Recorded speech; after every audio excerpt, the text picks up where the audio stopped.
Look, Ferrari just built the engine they've been making excuses about for months, and Lewis Hamilton's entire championship dream is about to get either a massive shot in the arm or a reality check that nobody wants to talk about yet.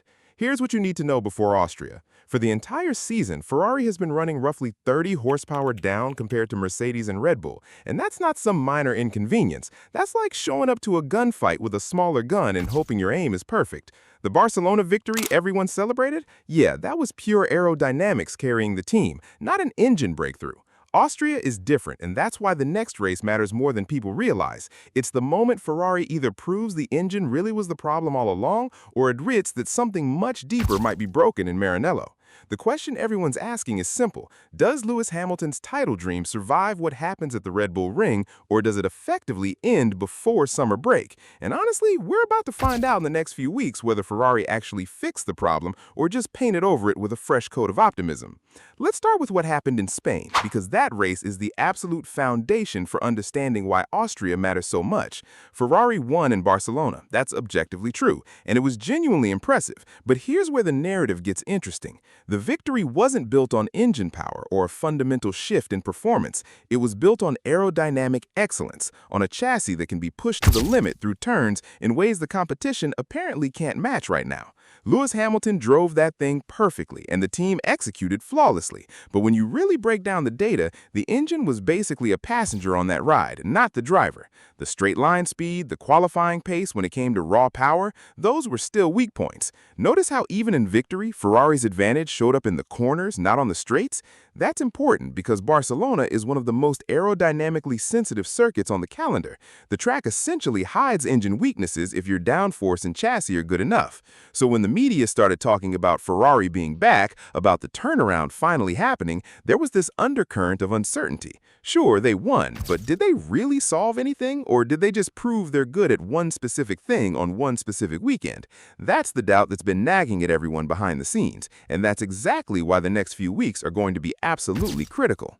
The engine deficit Ferrari has been carrying isn't some phantom statistic that analysts argue about in forums. According to reports from engineers and technical sources close to the team, Ferrari has been down approximately 30 horsepower across the entire power delivery range compared to their main competitors. 30. That's not marginal, that's substantial.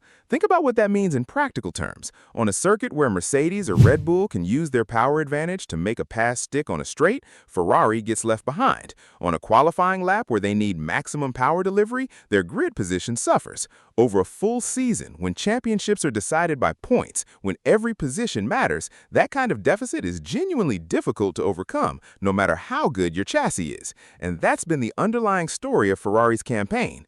Lewis Hamilton could be the most complete driver on the grid, and let's be honest, he probably is, and he still can't make up for 30 horsepower with racecraft alone. You just can't. The physics don't work that way. So for months, every time something went wrong, every time Ferrari didn't perform to expectations, the team would come out and explain it away. The engine is holding us back. We're developing the upgrade. Wait until the upgrade arrives. And everyone nodded along because, well, that made sense. But there's a point where excuses become irrelevant, and that point arrives when your solution actually shows up. That's where Ferrari is right now. The new power unit that Ferrari has been working on behind the scenes for what feels like forever finally got the green light for deployment at Austria. This isn't some minor tweak or a confidence update. This is described as a significantly revised package with multiple new components working together to close that 30 horsepower gap. The team has spent months in development, testing, simulating, and essentially betting their championship hopes on this upgrade performing exactly as designed.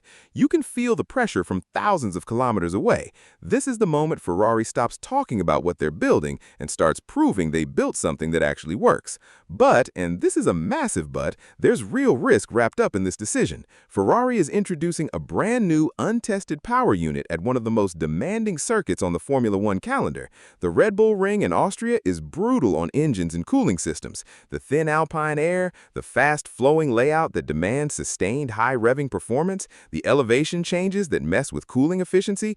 This circuit was basically engineered in a laboratory to stress test engine reliability. So Ferrari isn't just asking, does our upgrade work? They're also asking, will it survive the pressure? And those are genuinely different questions.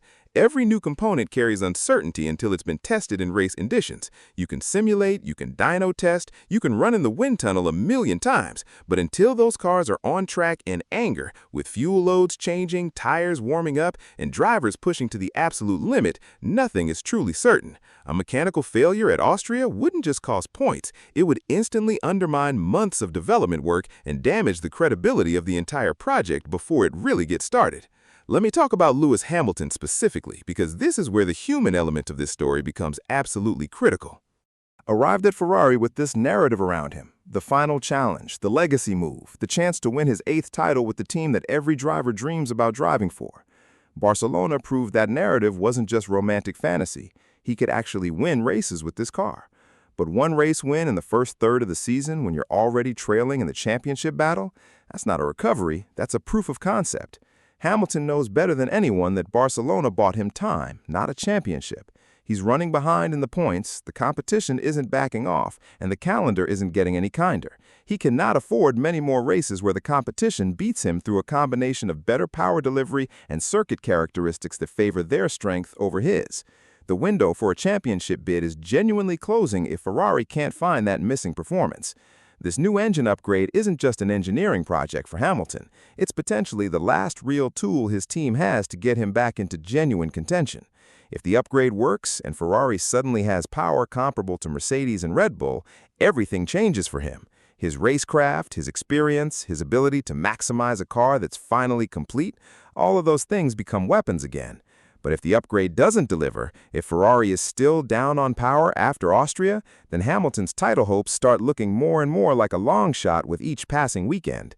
And honestly, you can see that pressure on him, the awareness that this moment matters in a way that regular race weekends don't. Here's where the psychology of this season gets really interesting, and it's something that doesn't get talked about enough. There's this unspoken agreement in Formula One that sometimes excuses are legitimate. If you're genuinely missing performance in one specific area, and if you can prove you're working on it, then people give you grace. Fans accept it, analysts understand it, competitors recognize it. But that grace period has an expiration date. The moment you say, "we have a solution coming," you've essentially entered a countdown to accountability. You can't lean on that excuse forever. Ferrari has been riding the "our engine is the problem" explanation for months now, and that explanation only holds credibility if the engine upgrade actually closes the gap. If it doesn't, if Ferrari is still struggling after Austria, then the narrative flips completely. Suddenly, it's not Ferrari is fighting a power deficit anymore, it becomes Ferrari has deeper problems than we thought. Maybe it's the chassis, maybe it's the aerodynamic philosophy, maybe it's the strategy, maybe it's something in the relationship between Lewis and the team, but it stops being an engine problem, and that's when the real pressure starts building. This is why Austria is functionally a must-hit for Ferrari. It's not about winning the race necessarily, it's about proving the diagnosis was correct. If the upgrade works, even if Ferrari doesn't win, even if they finish third, as long as they're suddenly much quicker and competitive, the narrative survives, the team's credibility survives, the season survives. Now, let's talk about why Austria specifically is basically the worst possible place and the best possible place to debut this upgrade at the same time. And that's genuinely not a contradiction, it's just how racing works sometimes. The Red Bull Ring is a circuit that absolutely rewards raw power and engine efficiency in ways that most other tracks don't. It's fast, flowing, and the straights matter way more than the corners relative to other races. If Ferrari has genuinely found more power, Austria will expose it immediately through speed trap data, through qualifying pace, through how easy or difficult passes become on race day. You literally cannot hide a 30-horsepower deficit at Austria the way you might be able to at a technical circuit with lots of corners and braking zones. Either the upgrade works and everyone sees it, or it doesn't and everyone sees that too. There's no ambiguity possible. That's great if you're Ferrari and the upgrade actually delivers. It's terrible if you're Ferrari and the upgrade doesn't. But here's the other side of the equation. Austria is also one of the most demanding circuits for engine reliability and cooling performance. High altitude, thin air, fast speeds, sustained high revving effort, all of this puts stress on a new power unit that nothing else really can. This is the absolute worst circuit to debut a new engine if something is going to go wrong. Reliability problems, overheating issues, power delivery inconsistencies, all of these things are more likely to happen at Austria than they would be at Monaco or Singapore. So Ferrari is essentially deciding, we're going to test our new engine under the worst-case scenario conditions, because if it works here, it works anywhere. That's confidence, or it's desperation, depending on your perspective, and possibly it's both at the same time. Think about the calendar context for a second, because this matters more than people realize. Austria is the beginning of a critical stretch. After Spielberg comes Silverstone and then Spa-Francorchamps, 3 consecutive weekends where engine performance is absolutely critical. These are power circuits. These are places where Mercedes and Red Bull have been dominant specifically because they have engine advantages. If Ferrari's upgrade actually works, the team has a realistic opportunity to build momentum across all 3 races. A strong showing in Austria, followed by competitive performances at Silverstone and Spa, could rapidly reduce the championship deficit and completely change the narrative of the entire season. We're talking about potentially gaining significant points on the leaders across 3 straight weekends. That's not just race points, that's momentum, that's confidence, that's suddenly believing a championship bid is actually possible. But here's the flip side. If Ferrari struggles at any of these 3 races, if the upgrade doesn't deliver, or if reliability becomes an issue, then this window effectively closes. The championship becomes increasingly unrealistic. The team's morale takes a hit that could affect performance for the rest of the season. The narrative shifts from Ferrari is back to Ferrari had a moment and missed it. That's why these 3 weeks matter so much. They're not just races. They're potentially the difference between a championship fight and a campaign that's essentially over before summer break. Let's be honest about something that gets overlooked in all the technical analysis. There's an absolutely massive difference between what happens on a dyno, in a simulator, or in private testing, and what actually happens when you run a brand new power unit in competition. Every engineer in Formula One knows this. You can have the most perfect lap time in simulation possible, and then the car hits the track and something behaves differently than expected. That's not failure, it's just reality. Integration issues prop up, unexpected thermal problems emerge, throttle response in certain corners feels different than anticipated. And when you're debuting a new engine for the first time, that magnification of unexpected behavior gets multiplied by probably a factor of 10. Ferrari is banking on the fact that their preparation has been so thorough that surprises are minimized. And maybe they're right. Maranello is not a team of amateurs. They know what they're doing. But until the lights go out on Sunday and the race is actually completed without issues, absolutely nobody knows for certain whether this package is ready. That uncertainty is built into the situation, and it's something Ferrari has to live with. Here's what I think gets missed in a lot of coverage of this story. Lewis Hamilton's personal narrative in all of this is genuinely significant. He didn't leave Mercedes, one of the most successful teams in Formula One history, a team that was built around him for over a decade, to join Ferrari and fight from behind. He didn't do that to finish 3rd in the championship. He came to Ferrari because he believed that together they could build something championship-winning. Barcelona proved that belief isn't delusional. But one win doesn't change his legacy or fulfill what he came to Maranello to accomplish.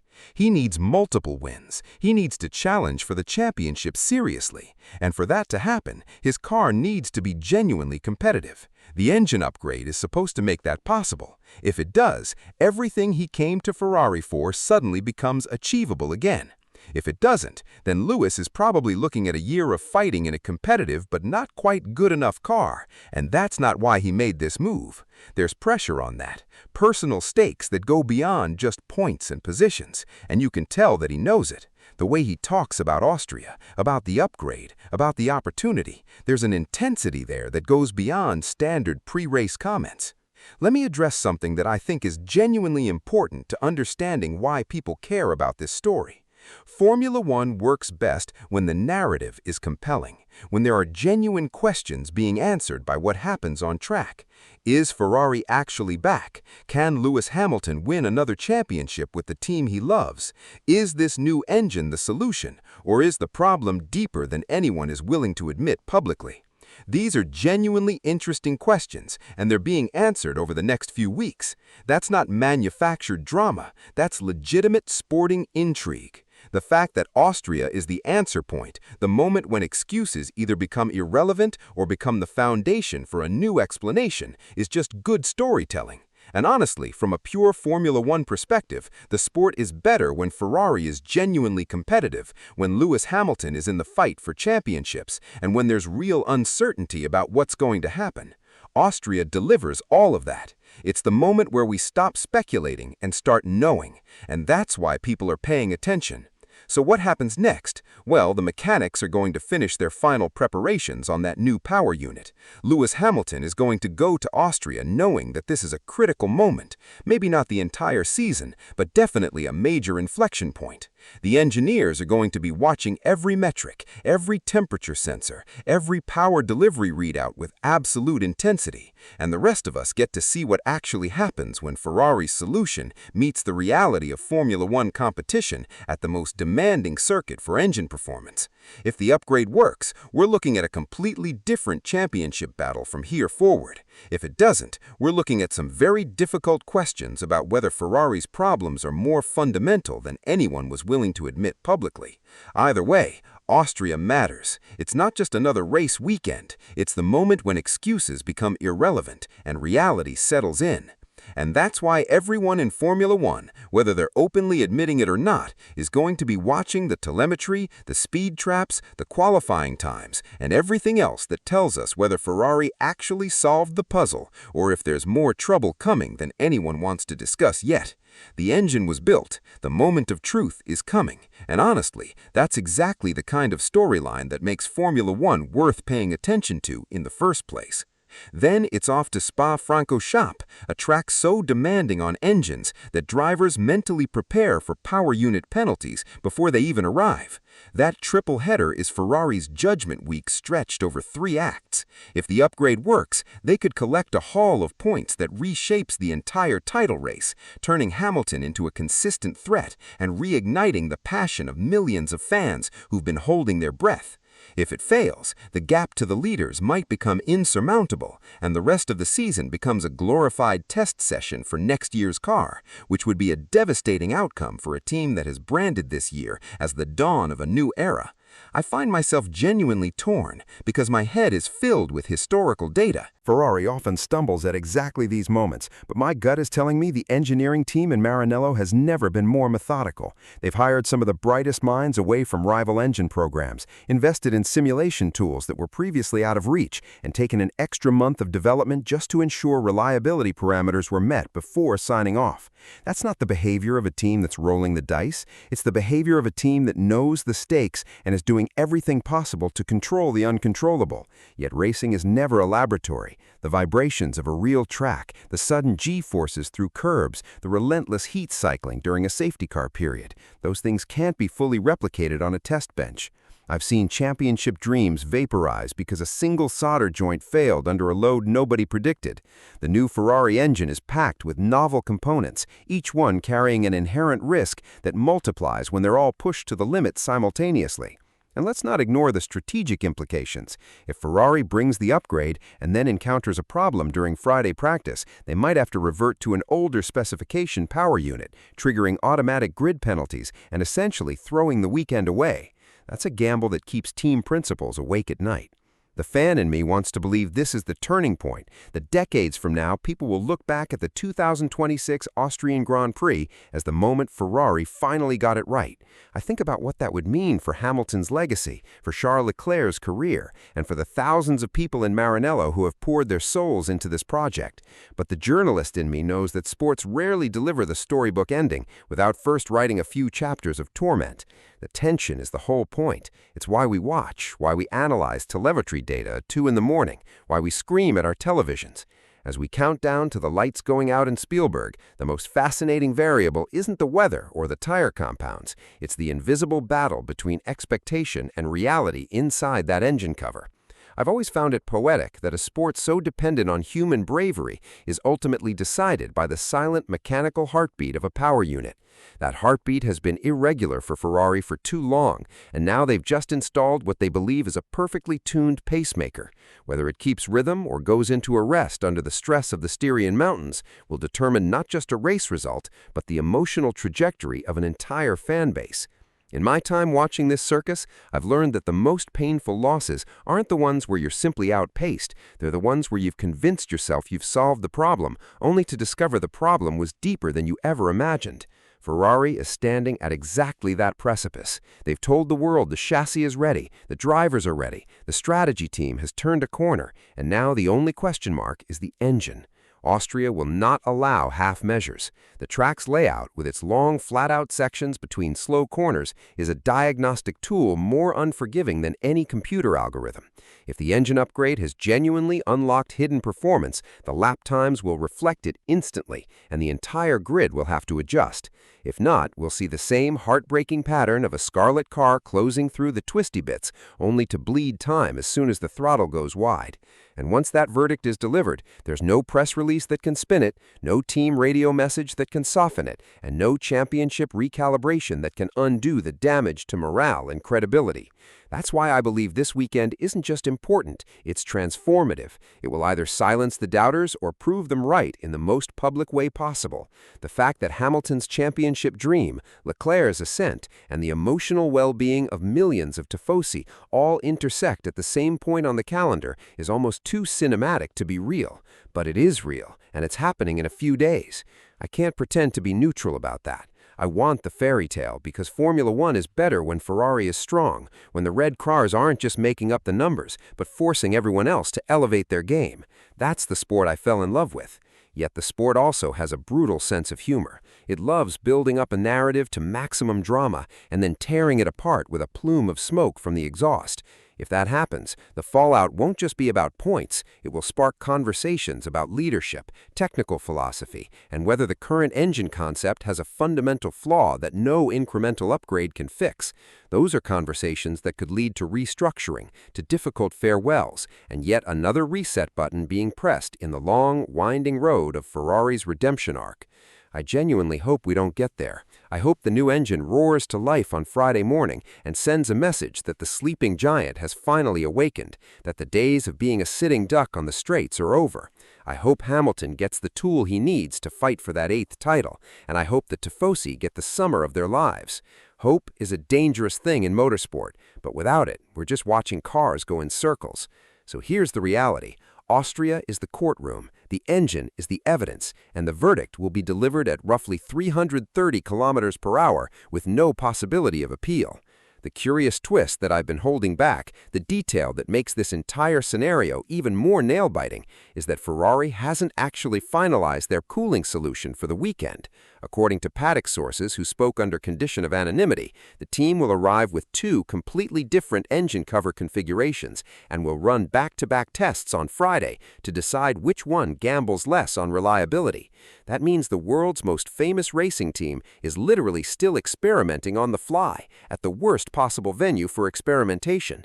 If they choose wrong, the consequences could cascade through the entire triple header, leaving Hamilton stranded and the championship hopes in tatters before we even reach the British Grand Prix. But yet, if they choose right, if the data from those practice sessions lines up with their simulations, we could witness a Ferrari that doesn't just compete, but dominates through sheer power, rewriting the season's narrative in a single afternoon. That razor-thin margin between glory and catastrophe is why I can't look away, and why you shouldn't either. The next few weeks will define not just a season, but the legacy of one of the greatest drivers in history, the credibility of a team that has promised so much for so long, and the emotional future of every person who bleeds Rosso Corsa. I'll be watching every practice session, every qualifying lap, and every race with my heart in my throat, and I suspect you will too. The engine they've been missing all year is finally here. Now all it has to do is survive.